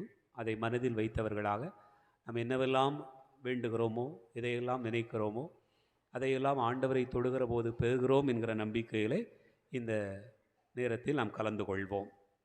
வருகின்ற ஞாயிற்றுக்கிழமை திருப்பலியை புனித பவுல் அன்பியத்தார் சிறப்பிக்கும்படியாக கேட்டுக்கொள்ளப்படுகிறீர்கள். ஆகவே பவுல் அன்பியத்தைச் சேர்ந்த இறை மக்கள் நாளை மதியமே ஆலயத்தை சுத்தம் செய்து வழிபாட்டிற்கான தயாரிப்பு செய்ய அன்போடு கேட்டுக்கொள்கிறேன். கடந்த நாட்களிலே ஆலயத்தை நம்முடைய உபதேசியார் மற்றும் லெவே அவர்களோடு சேர்ந்து இன்னும் நிறைய பெண்கள் பலர் உதவி செய்து ஒற்றை அடித்திருக்கிறார்கள். மிக நேர்த்தியாக நாம் அனைவரும் அமர்ந்து ஜெபிப்பதற்கான நல்ல சூழ்நிலை ஏற்பாடு செய்யப்பட்டிருக்கிறது. ஆகவே அவர்களுக்கு நம்முடைய நெஞ்சார்ந்த நன்றிகளை கரம் தட்டி அன்போடு கூட தெரியப்படுத்திக் கொள்வோம். எழுந்து நிற்போம், ஆண்டவருக்கு நன்றி கூறுவோம். மன்றாடுவோமாக. ஆண்டவரை தூய மறை நிகழ்வுகளால் புதுப்பிக்க பெற்ற நாங்கள் உம்மை வேண்டுகின்றோம். புனித செபஸ்தியாரின் மாறாத வியத்தகு மனத்திடனை பின்பற்றி பொறுமையின் நிலையான கைமாற்றி நாங்கள் பெற்றுக்கொள்ள தகுதி பெற வேண்டும் என்று எங்கள் ஆண்டவராகிய கிறிஸ்து வழியாக உம்மை மன்றாடுகிறோம்.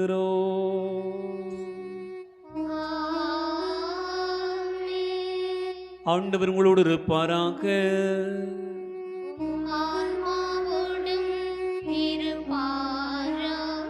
எல்லாம் வல்ல இறைவன் தந்தை, மகன், தூயாவியார் உங்களை ஆசீர்வதிப்பாராக.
கிறிஸ்துவிலே அன்பார்ந்தவர்களே, நற்கருணை ஆண்டவர் முன்னிலையில் நாம் முழங்கால் படியிட்டிருக்கிறோம்.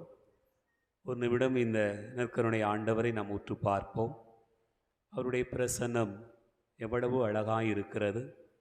அவருடைய உடனிருப்பு நமக்கு எவ்வளவு மன நிறைவை தருகிறது, நமக்கு எவ்வளவு பெரிய மன மகிழ்ச்சியை தருகிறது என்பதை நாம் இந்த வேளையிலே நினைத்து பார்த்தவர்களாக அவரை உற்று பார்ப்போம்.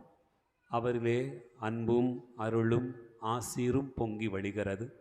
அவரை தேடுவோர் வெட்கமடைவதில்லை, அவரை நோக்குவோர் மகிழ்ச்சியால் மிளிர்வர் என்பதனை நாம் இந்த வேளையிலே உற்று பார்த்திருக்கிறோம். கண்களை மூடி கரங்களை குவித்து, இதோ நம் கண்களுக்கு முன்பாக தோன்றிய அதே ஆண்டவர் நம் கண்களை மூடியிருந்தாலும் இதோ நம்முடைய மனக்கண்களில் அவர் நிறைந்திருக்கிறார் என்பதை உணர்ந்தவர்களாக நினைத்து பார்ப்போம்.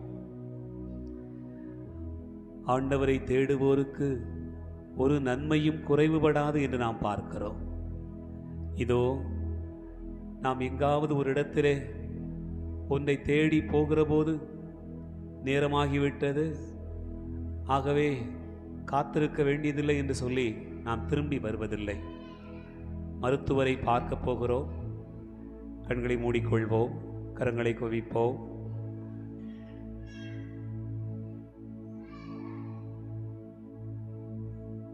கண்களை மூடுவோம், கரங்களை குவிப்போம். நாம் எங்காவது ஒரு இடத்திலே ஒரு வேலை நிமித்தமாக போகிறோம். அப்படி போகிற போது அந்த வேலை நமக்கு தாமதமாகியது என்று சொன்னால் அதை இருந்து முடித்து விட்டுத்தான் வருகிறோம். நிச்சயமாக அது எத்தனை வேலைகளே என்பதை நாம் அறிவோம். ஒரு கலெக்டர் ஆஃபீஸ் போகிறோம், அந்த இடத்திலே நாம் போய் நமக்காக ஒரு கடிதம் பெற வேண்டும் என்பதற்காக காத்திருக்கிறோம். ஒரே ஒரு உத்தரவு கிடைக்க வேண்டும் என்பதற்காக காத்திருக்கிறோம். எத்தனை நாட்கள் படையெடுக்கிறோம், எவ்வளவு நேரம் காத்திருக்கிறோம் என்பது நமக்கே தெரியும். இதோ ஆண்டவருடைய ஆலயத்திற்கு வந்திருக்கிறோம். நான் அருள் பெறாமல் போகக்கூடாது, ஆசீர் பெறாமல் நான் போகவே கூடாது, நான் வந்த நோக்கம் நிறைவேறாமல் போகக்கூடாது. ஆண்டவர் நிச்சயமாய் எனக்கும் தருவார். இதோ 12 ஆண்டுகளாக நோயிற்றிருந்த அந்த பெண்ணை நாம் நினைத்து பார்க்கிறோம். அவள் தன்னுடைய இல்லத்திலிருந்து கிளம்பும் போதே நினைத்து கொண்டாள், கூட்டமாகத்தான் இருக்கும், இயேசுவை பார்க்க முடியாது, அவருடைய முகத்தை காண முடியாது, கூட்டத்திலே நமக்கு அனுமதி கிடைக்குமா தெரியாது. நான் பெண், நோயுற்ற பெண், எப்படி அவரை பார்க்க முடியும்? நான் என்ன செய்துவிட முடியும்? அவரை எப்படி பார்ப்பேன்? ஆனாலும் அவள் தன்னிலே சொல்லிக்கொண்டாள், தனக்குள்ளே தைரியம் ஊட்டிக் கொண்டாள், அவள் தனக்குள்ளே பேசிக்கொண்டாள், தனக்குள்ளே ஒரு செல்ஃப் டாக் கொடுத்தாள். நான் என்ன செய்ய வேண்டும் என்று எனக்கு தெரியும். இதோ ஊதாரி மைந்தன் சொன்னான் அல்லவா, எழுந்து நான் என் தந்தையிடம் செல்வேன், அப்பா உமக்கு முன்பாகவும் வானக தந்தைக்கு முன்பாகவும் நான் பாவம் செய்தேன், உம்முடைய மகன் என்று சொல்வதற்கு தகுதி இல்லை என்று சொல்லி அவன் சொன்னான் அல்லவா. அதே போல அந்த தந்தை என்ன செய்தார்? தன் மகன் வந்தவுடனே, ஏன் இப்படி போனாய், ஏன் இப்படி அலைந்து திரிந்தாய், சொத்துக்களையெல்லாம் பாழாக்கி விட்டாயே, இப்படி உடலெல்லாம் கெட்டு போய் வந்திருக்கிறாயே, நீ எல்லாம் என் மகனா என்று சொல்லவில்லை, மாறாக வாரி அடைத்து கொண்டார். அப்படியே அவனை உச்சி முகுந்து முத்தமிட்டார், அவனுடைய நல்ல உடை கொடுத்தார், காலுக்கு மிதியடி கொடுத்தார், கைக்கு மோதிரம் அடித்தார், தன் மகனாக தன் மகளாக அவனை ஏற்றுக்கொண்டார். அன்பு பிள்ளைகளே, இதோ கண்களை மூடியவர்களாகவே இந்த வார்த்தைகளை நாம் கேட்டுக்கொண்டே இருப்போம். ஆண்டவரை தேடி வந்திருக்கிறோம். நாம் கிளம்பி வருகிற போதே நினைத்திருக்க வேண்டும், இன்று ஆண்டவரை தொடப்போகிறேன், நான் தொடப்போகிறேன். நிச்சயமாக அந்த பெண் சொன்னாள், எவ்வளவு கூட்டம் இருந்தாலும் நான் அவருடைய ஆடையின் விளிம்பை தொட்டால் போதும் என்று சொன்னாள். அந்த ஒரே ஒரு தொடுதல் எனக்கு நலம் பெற்று கிடைத்து விடும் என்று சொன்னாள். முகம் பார்க்கவில்லை, இயேசுவை நெருக்கிக் கொண்டிருக்கவில்லை, இயேசுவோடு சரிசமமாக நிற்கவில்லை, ஆனால் ஒரே ஒரு விரல் நுனியில் அவளுடைய ஆடையின் விளிம்பை தொட்டாள், நலம் பெற்றுக் கொண்டாள். இதோ இந்த வேளையில் கூட என் குடும்பத்தில் எத்தனையோ பாரங்கள் இருக்கிறது, எத்தனையோ சுமைகள் இருக்கிறது. ஆண்டவரே, என் அன்பான தந்தையே, எனக்கு இந்த கவலை, இந்த கண்ணீர், இந்த வருத்தம் எப்போது தீரும் என்று தெரியவில்லையே. பிள்ளைகளை குறித்த கவலை, அவனுக்கு என்ன செய்வோம், அவன் படிப்புக்கு என்ன செய்வோம், அவனுடைய வேலைக்கு என்ன செய்வோம். மகளை குறித்த கவலை, ஐயோ என் பிள்ளை பெரிய பிள்ளை ஆகிவிட்டது, ஒரு பணமும் இல்லை, ஒரு நகையும் இல்லை, ஒன்றும் சேர்க்க முடியாமல் தவிக்கிறேன். இந்த காலத்திலே கட்டி கொடுக்க வேண்டும் என்று சொன்னால் என்னெல்லாம் தேவை, பிள்ளைகளுக்கு எதுவெல்லாம் தேவை. ஆண்டவரே, நான் எங்கே போவேன், என்னுடைய வாழ்க்கையிலே இந்த கவலை தீர்வதற்கு என்னதான் வழி. ஆண்டவரே, இதோ என்னுடைய கணவர் தன்னுடைய வாழ்க்கையில எவ்வளவோ கஷ்டப்பட்டு உழைக்கிறார், எவ்வளவோ பாடுபடுகிறார். ஆனாலும் கூட என் கவலை கண்ணீர் தீராமல் இருக்கிறதே, என்னுடைய கஷ்டங்கள் தீராமல் இருக்கிறதே, என்னவென்றே தெரியவில்லை. ஆண்டவரை, உம்மை தொட்டால் போதும் என்று நினைக்கிறேன், உம்மை தொட்டால் போதும் என்று நினைக்கிறேன். என்னை ஆசீர்வதி, ஆசீர்வதி. ஆண்டவரே, நீ நிறைய பேரை தொட்டீர் இயேசுவே, ஏராளமான பேரை தொட்டீர். தொட்டவர்கள் எல்லோரும் நலம் பெற்றுக் கொண்டார்கள். நான் விரும்புகிறேன் நீ நலமாக என்று சொன்னீர். அம்மா, உன்னுடைய நம்பிக்கை பெரியது என்று சொன்னீர். இதோ என்னுடைய குடும்பத்தில் எத்தனையோ வகையிலே நான் தவித்து கிடக்கிற பிள்ளைகளை பார். ஆண்டவரே, இதோ அருகாமையில் வாழுகிறவர்களால் ஏராளமான தொந்தரவு. ஒவ்வொரு நாளும் நான் உம்மை தேடினாலும் பக்கத்தில் இருக்கக்கூடிய பிள்ளைகள், உறவினர்கள், நண்பர்கள், பக்கத்து வீட்டுக்காரர்கள் என்னை புரிந்து கொள்ளாமல் இருக்கிறார்களே. நாளெல்லாம் உம்மை தேடினாலும் கூட இவளுக்கு என்ன இப்படி ஒரு வாழ்க்கை, என்ன இப்படி ஒரு தேடுதல், இவளுக்கு இல்லாத என்ன ஒரு அக்கறை என்னெல்லாம் சொல்லி என்னை ஏளனமாக இழிவாக பார்க்கிறேன் பார்க்கிறேன். ஆண்டவரே, இதை மாற்ற நான் என்னால் முடியவில்லை, இதை தீர்ப்பதற்கு என்னால் முடியவில்லை. ஏராளமான கடன் சுமைகள், பாரங்கள், பல்வேறு விதமான தீமையின் கட்டுக்கள், நோய் நொடிகள் ஏராளமாக சூழ்ந்திருக்கிறார். ஆண்டவரே, ஒவ்வொரு நாளும் வேதனையோடு தூங்க போகிறோம், கவலையோடு தூங்க போகிறோம். இன்றைக்கு இந்த வலி மாறிவிடாதா, இன்றைக்கு இந்த சுகம் கிடைத்திடாதா, இன்றைக்கு இந்த வேதனை என்னை விட்டு போய்விடாதா. ஆண்டவரே, இந்த ஒரு நாளாவது நான் நிம்மதியாக தூங்கிவிட முடியாதா என்று ஏராளமான பிள்ளைகள் கண்ணீரோடு கூட இந்த நாளிலே வந்திருக்கிறார்கள். என் வயிற்று வலிக்கு என்ன வலி, என்னுடைய கழுத்து வலிக்கு என்னதான் தீர்வு, என்னுடைய தலைவலிக்கு தீராத பிரச்சனைகள் ஏராளமாக இருக்கிறது. ரத்தமெல்லாம் சுத்திகரிப்பு செய்கிற அளவுக்கு என்னுடைய உடலில் அவ்வளவு விதமான நோய்கள் இருக்கிறது. ஆண்டவரே, சுகரினால், பிரஷரினால், இன்னும் ஏராளமான டிப்ரெஷனால், வாழ்க்கையில் ஏராளமான போராட்டங்களினால் தவிக்கிற பிள்ளைகளை உமது பாதத்தில் ஏறெடுத்து பார். இந்த வேளையிலே ஆண்டவரே, எல்லாரையும் தொடும், எல்லாரையும் நீரே தொடும், நீரே தொட்டு குணமாக்கும், நீரே ஆசீர்வதி. குடும்பத்தில் இருக்கக்கூடிய தீமையான பழக்க வழக்கங்கள், கணவருடைய குடி பழக்க வழக்கங்கள், பிள்ளைகளுடைய குடி பழக்க வழக்கங்கள், தீமையான காரியங்கள், அதனால் குடும்பத்தில் நிம்மதியில்லாத ஒரு சூழலை ஆண்டவரே, என் பிள்ளைக்கு எல்லாம் செய்து கொடுத்திருக்கிறேன், எந்த குறையும் இல்லாமல் வைத்திருக்கிறேன். ஆனால் உம்மை தேடாத பிள்ளையாக இருக்கிறதே, இதோ உன் வார்த்தைகளை கேளாத பிள்ளையாக இருக்கிறதே என்று சொல்லி கண்ணீரோடு ஜெபிக்கிற ஏராளமான பிள்ளைகள் இந்த நாளில் இருக்கிறோம். ஆசீர்வதி. எல்லாரும் நீங்களே ஜெபியுங்க. இயேசுவே ஆசீர்வதி, இயேசுவே ஆசீர்வதி சொல்லுங்க, வாய் திறந்து சொல்லுங்க. இயேசுவே, இயேசுவே, எங்கள் குடும்பத்தை பாரும், என்னுடைய கவலையை பாரும், என்னுடைய கண்ணீரை பாரும், என்னுடைய வேதனையை பாரும், இதோ என்னுடைய துன்பங்களை பாரும், என்னுடைய பாடுகளை பாரும், என்னுடைய பிள்ளைகளை பாரும், என்னுடைய மகனை பாரும், என்னுடைய மகளை பாரும். ஆண்டவரே இயேசுவே, என்னுடைய மகளை பாரும், இதோ என்னுடைய மகனை பாரும், இதோ என்னுடைய கணவனை பாரும், இதோ என்னுடைய மனைவியை பாரும், என் குடும்பத்தில் இருக்கக்கூடிய சிக்கல்களை பாரும், பில்லி சூனிய கட்டுகளினால், பல்வேறு விதமான தீமையின் நெருக்கடியினால், இதோ என்னுடைய குடும்பத்திலே தீமையான இருளான காரியங்கள் சூழ்ந்திருக்கக்கூடிய சூழ்நிலையெல்லாம் நீரே பார்ப்பீராக. இயேசுவே, என்னை குணமாக்கும், இயேசுவே என்னை குணமாக்கும், இயேசுவே என்னை ஆசீர்வதியும், இயேசுவே எங்களை ஆசீர்வதியும். என் பிள்ளைகள் ஒவ்வொருவரையும் ஆசீர்வதி. வாய் திறந்து செபியுங்கள், செபியுங்கள். உங்களுடைய உள்ளத்தில் இருக்கக்கூடிய தேவைகளை எல்லாம் எடுத்து கூறுங்க. ஆண்டவர் நிச்சயமாக கேட்பார். இதோ அந்த பெண் அவள் மனதுக்குள் தான் பேசிக்கொண்டாள், வாய் திறந்து கூட சத்தம் போடவில்லை. அந்த மனிதன் சொன்னான், பார்வையற்றவன் சொன்னான், இயேசுவே, இயேசுவே என்று சொன்னான். அவன் சொன்னான், அப்படி சத்தம் போட்டான், இயேசுவே, தாவீதின் மகனே, நீர் இறங்கும், எனக்கு இறங்கும் என்று அவன் சத்தம் போட்டான். ஆனால் இந்த பெண் மனதுக்குள்ளாக சத்தம் போட்டுக் கொண்டாள், மனதுக்குள்ளாக பேசிக்கொண்டார், நான் அவருடைய ஆடையின் விளிம்பை தொடுவேன். மருத்துவரை பார்த்தேன், நண்பர்களை பார்த்தேன், உறவினர்களை பார்த்தேன், எல்லா இடங்களுக்கு போய் வந்தாய் விட்டது. ஆனால் ஆண்டவருடைய ஆடையின் விளிம்பை தொட்டால் நான் நலம் பெறுவேன் என்று அவள் சொல்லிக் கொண்டாள். நாம் தொடுவோம், நிச்சயமாக ஆண்டவர் நம்முடைய உள்ளத்தை பார்ப்பார். நாம் வாய் திறந்து ஜெபிக்க முடியாத காரணத்தால் இருக்கலாம். ஐயோ, நான் பேசினால், நான் ஜெபித்தால் மற்றவர்கள் என்ன சொல்லுவார்கள், மற்றவர்கள் எப்படி பார்ப்பார்கள், ஐயோ நான் ஜெபிக்கிற போது, நான் கண்ணீரோடு அழுகிற போது, என் கவலையை ஏறெடுத்து சொல்லுகிற போது மற்றவர்களுடைய பார்வை என்னை ஏளனமாக இருக்கும் என்று கூட நினைக்கலாம். ஆனால் ஆண்டவருடைய உள்ளத்தை, நீங்கள் ஆண்டவருடைய உள்ளத்தை அறிந்தவர்களாக நாம் நம்முடைய உள்ளத்தில் இருப்பதை எடுத்து கூறுவோம். ஆசீர்வதியும் ஆண்டவரே, ஆசீர்வதியும் ஆண்டவரே, எங்களை வழிநடத்தும் ஆண்டவரே என்று சொல்லி ஜெபிப்போம்.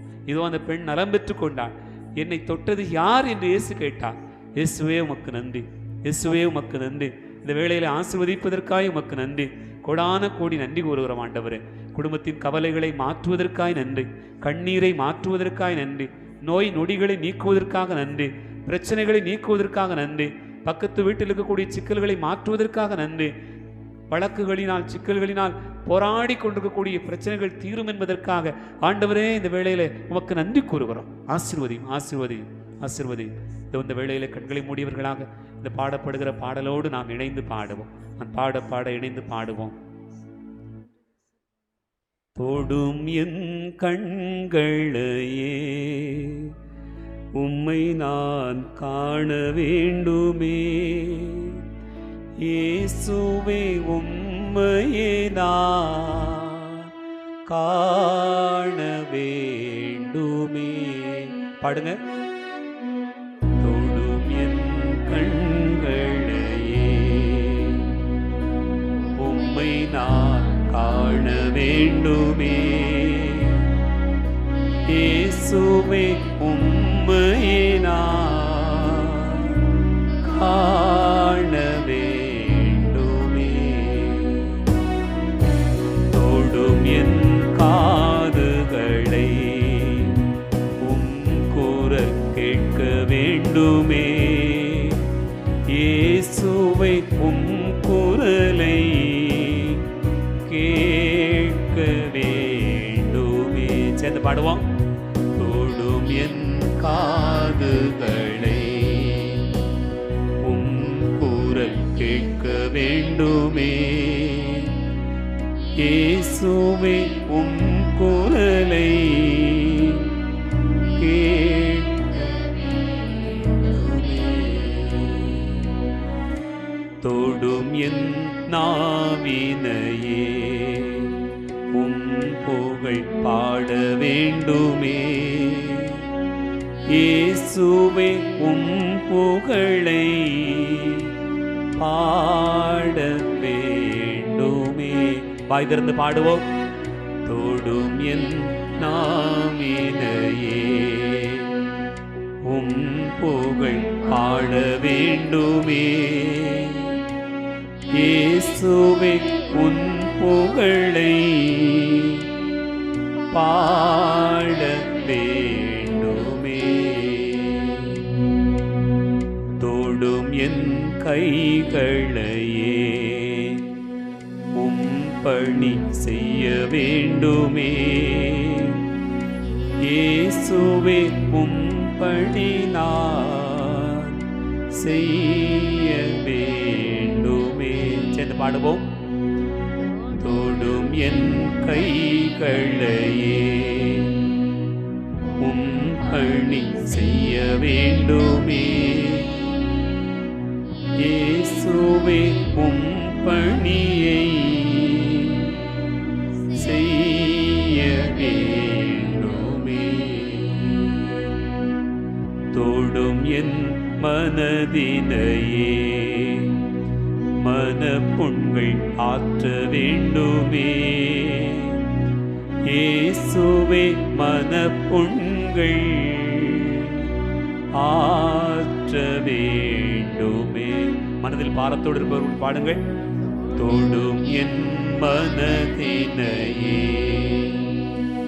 மனப்புண்கள் ஆற்ற வேண்டுமே, இயேசுவே மனப்புண்கள் ஆற்ற வேண்டுமே.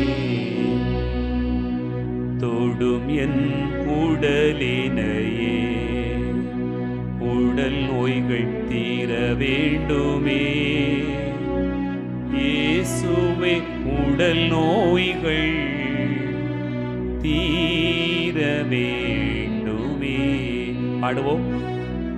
தொடும் என் உடலினையே உடல் நோய்கள் தீர வேண்டுமே.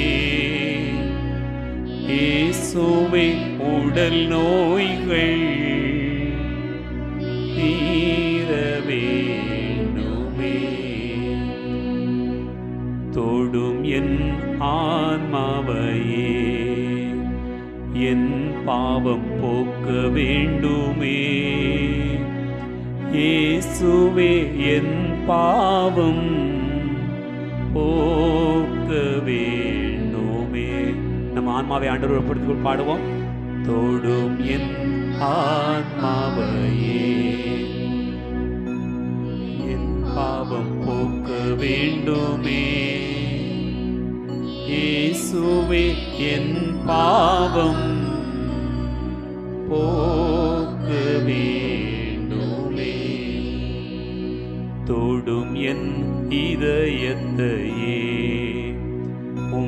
அன்பு பெருக வேண்டுமே. இயேசுவே அன்பு பெருக வேண்டுமே. சேர்ந்து பாடுங்க. தொடும் என் இதயத்தையே அன்பு பெருக வேண்டுமே. இயேசுவே அன்பு பெருக வேண்டுமே. தொடும் என் கண்களையே உம்மை நான் பார்க்க வேண்டுமே. இயேசுவே உம்மையே நான். கண்களை மூடியவர்களாக கரங்களை குவித்தவர்களாக இதோ நம்மையே ஒப்புக் கொடுப்போம். இதோ ஆண்டவரை என்னுடைய வாழ்க்கையில் முதன்மையாக வைக்கிறேன். எனக்கு பொருள் தேவைதான், உடல் தேவைதான், உடைமைகள் தேவைதான், உணவு தேவைதான், எல்லாமே எனக்கு தேவைதான். அவையெல்லாம் முதன்மையானதாக இருப்பதை விடவும் இவை எல்லாவற்றையும் தருகிற கடவுள் என்னுடைய வாழ்க்கையில் முதன்மையாக இருக்க வேண்டும். ஆண்டவரே, உம்மை முதன்மையாக தேடுகிறேன். எல்லா இடங்களுக்கும் தேடி போய் பார்த்துவிட்டு கடைசியாக நான் தேட வேண்டிய செல்வமே நீர்தான் என்று அந்த பெண் கண்டுகொண்டாள். ஆண்டவருடைய ஆடையின் விளிம்பில் இருக்கக்கூடிய அந்த மருந்து எனக்கு இவ்வளவு நாள் தெரியாமல் போயிற்று. எல்லா இடங்களுக்கும் போய் பார்த்தேன். அவருடைய ஆடையின் விளிம்பில் மருந்து இருக்கிறது. அவருடைய ஆடையை தொட்டாலே நலம் பெற்றுக் கொண்டேன். இதோ இந்த வேளையிலே ஜெபிப்போம். இயேசுவே, எங்களுடைய வாழ்க்கையில் முதன்மையான காரியங்கள் பலவென்று அலைகிறோம். அதனால் நாங்கள் பல இடங்களுக்கு போய் வருகிறோம். ஆனால் முதன்மையானது, முழுமையானது உம்மை அன்பு செய்வதுதான், உம்மை தேடுவதுதான். இந்த வேளையிலே உம்மை தேடி வந்திருக்கிறோம். உம்மை தொடப்போகிறோம். எங்களை ஆசீர்வதி ஆண்டவரே. உம்மை தொடுவதனால் குணம் பெற்றுக் கொண்ட பெண்ணை போல நாங்கள் குணம் பெற ஆசீர்வதி. இயேசுவே, ஆண்டவரே என்று சொல்லி உமக்கு அருகாமையில் வந்த எல்லா பிள்ளைகளையும் குணமாக்கினீர். குணமாக்கும் ஆசீர்வதி. பாடப்படுகிற பாடலோடு நாம் இணைந்து பாடிக்கொண்டே இருப்போம். நம்முடைய கண்களை திறந்தவர்களாக எழுந்து நிற்போம். ஆண்டவர் மத்தியிலே வரவிருக்கிறார். ஆண்டவருடைய இந்த திரு உடலை தொடுகிற இந்த அனுபவத்திலே அருள் பெறுவோம்.